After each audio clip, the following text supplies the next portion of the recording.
Hey y'all, it's Jeff from ZenPilot, and I'm here to talk about a super awesome feature inside ClickUp, but a little bit complex, and these are called views. So views are your way of taking any information, your tasks inside of your ClickUp workspace and viewing them in just about any way you'd want, whether you're a board fan or you like to view tasks in the Gantt view or a basic list view. The opportunities are endless, but you need to make sure you set these up correctly and build them into your ClickUp hierarchy. So super excited to have you here. Here's the video. Let's get started. Within our views, there's about 6 different components that you need to fully understand before you jump into creating views all over your workspace. And the first one that we're going to talk about is going to be the actual types of views that we have. So a lot of different options in ClickUp that you can use to take data, take your tasks in your system and view it in a lot of different ways. So whether you like list views, Gantt views, whatever it may be, you have a lot of different options. So if I go to my top of my screen here, you'll see I have a bunch of different views, and this is going to look different for you. But if you go all the way to the right, you're going to see this plus button. This plus button is where we can actually create a view and see all the views that we have the ability to use in ClickUp. So again, list views, board, calendar, Gantt, timeline, whatever it may be, a lot of different options that we have. In addition, you also have things like whiteboards. You have documents that you can create in ClickUp. You can embed views into ClickUp and also create ClickUp forms. So a lot of different options that you have there to get all the work in one system, as well as just see the tasks and information that you have in your system in a variety of different ways based off of how you like to see that information. So after the types of views, we also, and the most important piece of this, is we need to understand the location of where these views actually live. And so it's super important to understand the ClickUp hierarchy, how it works in the different levels before you jump into creating views, because you can really make views confusing, or you can build them to reach their full potential. So to discuss the hierarchy, I want to jump over here and take it step by step. So within the hierarchy, at the highest level, we're going to have our workspace. So your workspace is essentially your business, or where all of your work's going to live. This is when you set up a ClickUp account, you're going to have a workspace. The next level, I want to take my business, my ClickUp workspace, and I want to break it down into the different parts of my business. So within that, we have the next level, which is spaces. So if I come over here, you're going to see, so it says here are spaces, and we have delivery, we have growth, and we have operations. Delivery is going to be my client services work. Growth is going to be my sales and marketing work, and operations is going to be everything else from HR, admin, recruiting to finance. It's all going to live there. So that's how I can take my business or my ClickUp workspace and break it up into different sections of the business. And from there, after spaces, we now have what are called folders and lists. And there's a reason I put these on somewhat of a similar level here in this diagram, is because a list and multiple lists can live in a folder, or they can just live on their own within a space.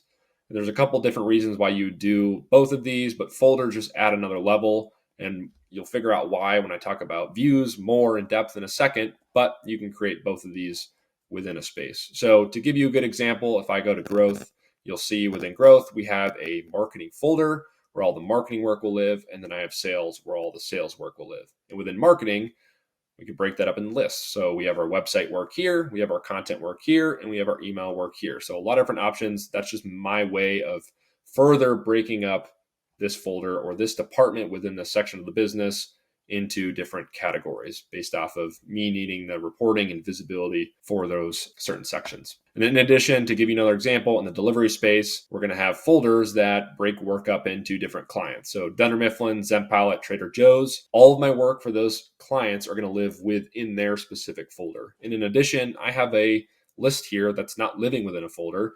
And this just might mean, okay, this client management, the work that's going to be in this list is not associated with a specific client. It's just going to live in delivery because it's delivery focused work that's not tied to a specific client. So when I'm time tracking things like that, if I don't want it tied to Dunder Mifflin, I can put it into this client management list. So that is how folders and lists would work. And lists are going to be where the tasks actually live. So my retainer XYZ for Dunder Mifflin, that's my list within this folder. The work is actually going to live in there within parent tasks and subtasks. So the way that those are structured, I'll take you over here and we'll see our parent task, as we have here, is going to be our podcast episode. And then a parent task can also have subtasks where it's going to be the action steps that I need to take to complete this specific podcast episode. So this is our ZenPilot methodology in a way of breaking out parent tasks and subtasks. This could also be a milestone within a project that allows me to just further categorize my work. This is what I need to do to complete this specific podcast episode. And then within these, you also have checklists that can be somewhat reminders of things I need to do when I complete this specific task. So that's the structure. That's the hierarchy. Again, we have your workspace, your business, your spaces, sections of the business, folders and lists. These could be departments or client folders within your spaces, and then parent tasks and subtasks where the work is actually going to take place. And these are what I'm going to close and complete as I complete my tasks. And the reason that this is so important is because now I need to understand that with views, I can create a view at any level in the hierarchy. So as you see here, I'm at the delivery space. I have views there. If I go to everything, which is kind of like your workspace, I have views here. If I go to a specific folder, I'm going to have views here as well. And then a list is also going to have its views. And the way that those views work is if I create a view at the workspace, I can now see all the tasks and information that lives within my workspace. If I create a view at the space, I can now see all the work that lives within the folders and lists within that space. If I create a view at the folder level, I'll now see all the tasks that are associated in underneath that folder. And then if I create a view at the list, I'm only going to see the tasks that are associated with that list. I'm not going to see these tasks over here. I'm only going to see these tasks here because these don't live in this list. So ClickUp Views can be very powerful. Just make sure you design your hierarchy correct so that you can create views very well within that hierarchy that make most sense to see the information of the tasks that you need to see. Okay, so now that we understand the hierarchy and how views work within the hierarchy, now we need to understand all the different components of views specifically. So if I go back over here, there's a few specific pieces that we need to think about. And the first one is going to be the columns, or what actually shows up within a view. So if I come back here to look at this, you'll see within this view, I have different columns that are showing up within this view. So if I come here, I can go to a different view and I'm going to have different columns that show up. So we need to make sure when we create a view, we're showing the columns that need to be seen. And this is where it's important to have some standardization, because there's a lot of different columns that you can show. These can be the native ClickUp fields. These can be custom fields, and a lot of different options that you have. So if you have way too many, you're going to have a nice long list of fields or columns that go all the way over to the right. So you want to make sure there's standardization so the team comes to a specific view and knows what they're going to look at. As you can see in these, I have the ability to hide these columns just like that. If I don't want to see those specific things, I can also come here and add a column. So let's say I want to add those due dates back. I can click on that and you'll see it shows up. I also have the ability to, if I want to make this larger, if I want to make it smaller. So a lot of different ways that you can adjust the columns within your view that you have. In addition, if you want to sort by a specific column within this list, you can do that. So if I want to sort by due dates, maybe I want to sort by assignees, time estimates, whatever it may be, I have the option to sort information that way. So there's a lot that you can do with columns, and just remember, have some standardization there so that your team knows what they're looking at. In addition, when you start to utilize custom fields, you'll build them into these views. And if the custom field is applied to a task, it might not show the custom field within this view. And some people think data is gone, but it's not. It just means that you're not seeing that specific field in this view. So next up, I want to talk about the filters. And this is super important, the filters that are in views. Because filters are a big reason why users come into ClickUp and they get nervous because they're looking at a view and they're like, oh, wait, a task has disappeared. I'm not seeing it. Where'd it go? Did it get deleted? Is it in the trash? I'm very confused. Oftentimes, it's the filters that you have applied to a view. So if I go back to my view here, you'll notice that I have the option to filter tasks. And I can filter tasks by specific status, due date, dependencies, locations, start dates, a lot of different options.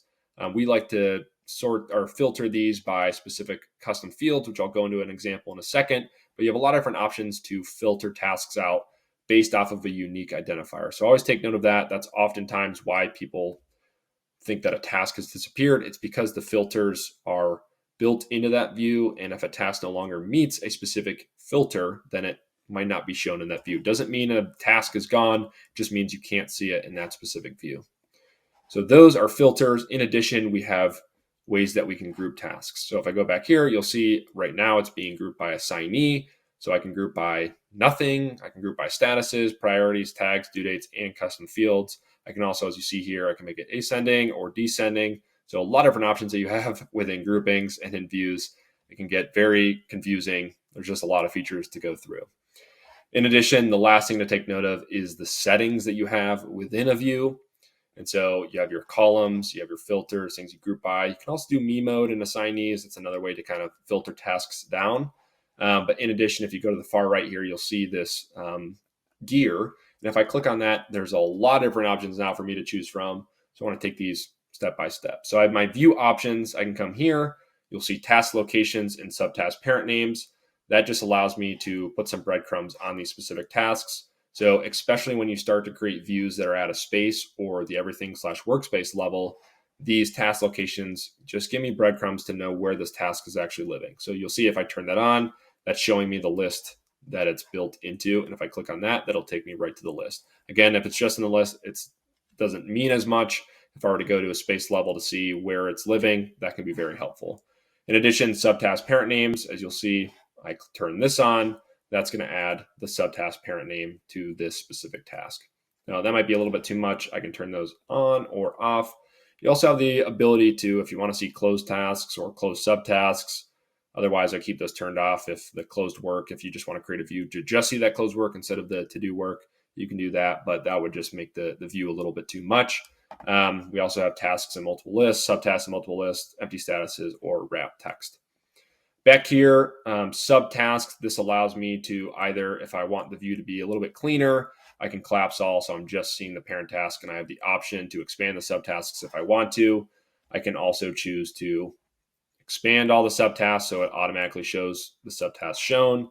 And then if I want the subtasks to be brought out as separate tasks, I can do that as well. A few other things to note that are very important is autosave. If you want to adjust something and not have to go and save it every time, you can click on autosave. Protect view and private view. Protect view is a way for me to, if I create a view that I like and I don't want the team to edit it, I can protect it that way, make it a little bit harder for them to come in and start hiding these columns or adjusting things within this view. It just helps standardize the views that people are seeing. That way you can lock it up from people being able to edit it.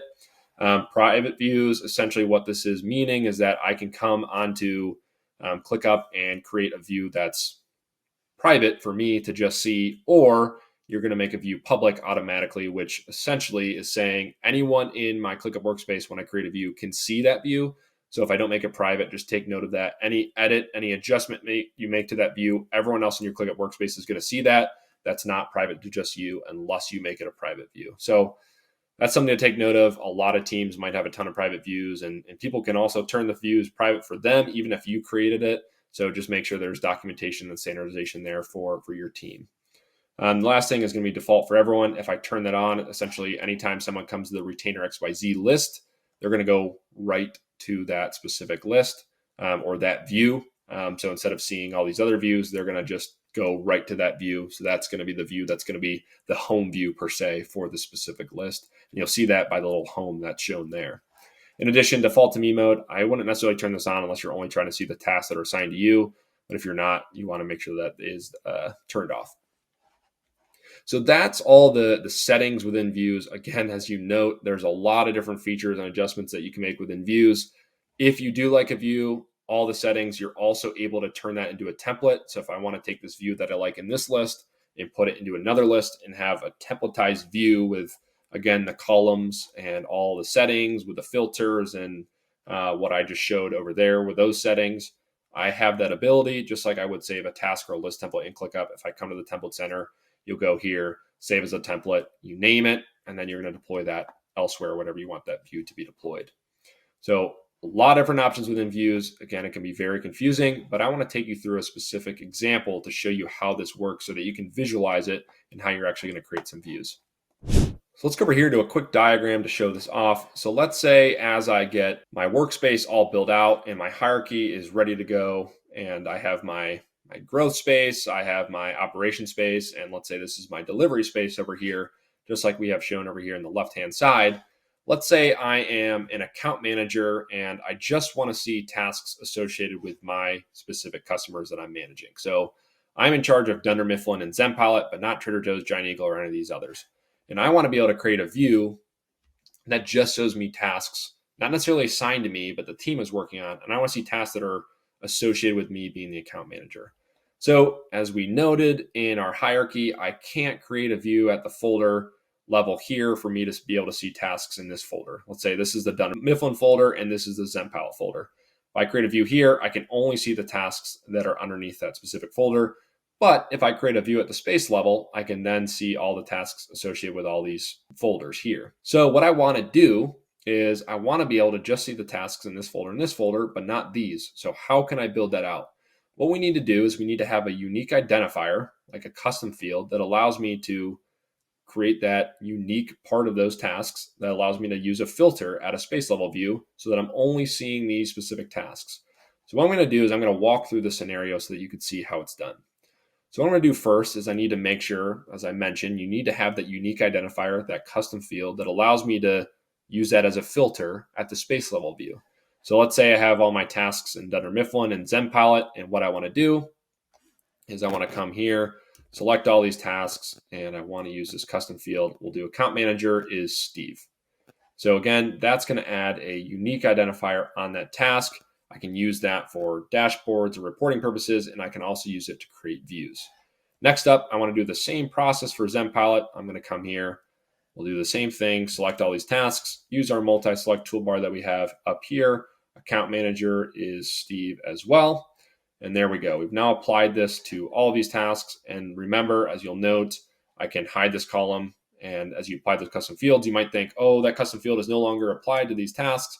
That's not true. If you go look into a task, you can see all the custom fields applied to it. As you'll see here, Steve is applied. And then in addition, if I go, I can also show that field again if I just want to verify that way.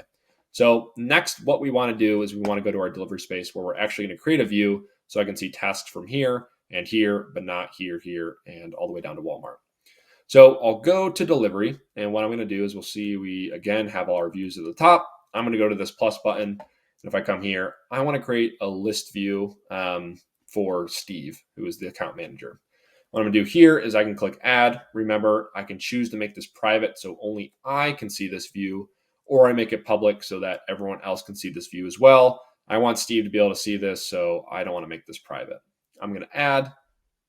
As you'll see now over here, it just is named list. What I want to do is make sure that I name this, because if you don't name your views anything, it can get a little out of hand and no one knows what the view is actually for. So we'll do account manager is Steve, just like that, hit enter, and now we know what this view is. So next you'll see I just have this sort of basic setup here. Again, because I built out the space, I'm seeing across all of these folders, I'm seeing Trader Joe's work, I'm seeing, if I keep scrolling down, Giant Eagle work, so on and so forth, all the way down to Wegmans work. But I don't want to see that. I want to create a view just for the tasks that were associated with Steve. What I'm able to do now is I can go to filter tasks, and we'll see here we have a lot of different options. You can utilize the location and list. However, custom fields can be more useful, especially in dashboards and reporting and visibility. You can build in automations if you have any questions about automations and using automations to essentially apply custom fields right away as a task is added to a folder. Get in touch with us at ZenPilot.com. We'd love to help you out with that. Once I build out this example, I'm going to go down to account manager, and I'm going to use my account manager is Steve here. You can also do is not or is set or is not set, a lot of different options, but I'm going to do account manager is Steve. And what that's going to do is you'll see now, I'm going to auto save this view, is I'm going to have just the tasks that are in Dunder Mifflin and just the tasks that are in ZenPilot. And those are all, they have the account manager Steve custom field applied to them. That's how they're showing up here. Let's say I don't want this to be grouped by status. I just don't want to group it with anything. I can do that. And now I'm able to see these tasks the way that I want to. In addition, if I want to edit a few more things, let's say I want to build some standardization to this. I want to show the comments just to see how my team's communicating on these tasks. I want to show time estimates. I want to show time tracked. And let's just, for visibility purposes, show the account manager just to verify. There you go. We've created this view. And now let's say I take this and I don't necessarily want this to be in a list view anymore. I want to change it up. I'm not too thrilled with this. I want to change this maybe into a table. What I'm able to do now is I can click on this view and I can go into duplicate as, And if I want to create a table, if I want to do a calendar, Gantt, board, list, whatever it may be, this gives me the options to take the filters and all of the settings that I've just adjusted and take that information and put it into another view very easily. So I can come over here and let's say I want to do this in a table. So I'll copy that and you'll see it's going to say copy of account manager Steve. Might want to rename that and you'll see I have all the same columns, all the same filters, and the settings are all exactly what the list view was. So that gives me the ability to take that information and change it up and view it in a different way. So a lot of different power that you have within views in ClickUp. Just make sure, again, there's some standardization and you take your team through what views are so that they understand it and aren't overwhelmed by the amount that you can do with views, so that they don't come to a space, folder, or list view and think something's lost or have no idea what they're looking at.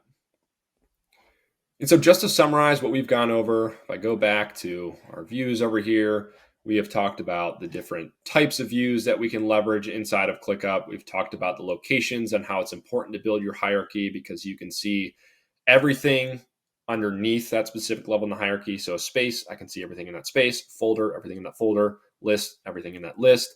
Then we talked about columns and how these are built into views and that you can sort them as well within those columns. We talked about filters and how they can make it so tasks seem like they disappear, but it's just because you have a filter with that unique identifier for those tasks that's built into the view. We talked about grouping, the ability to either group by due dates, by signees, things of that nature, and then also the settings that allow me to show breadcrumbs, make a view private, make it public, and a lot of different options that I have within views. Thanks for watching this video. We love having you here. If you have any questions, visit ZenPilot.com, or any comments, please leave them in the comment section below. And if you like this video, please subscribe. We're going to continue to deliver content so that you can become a ClickUp expert in no time. So thank you for watching. We'll see you next time.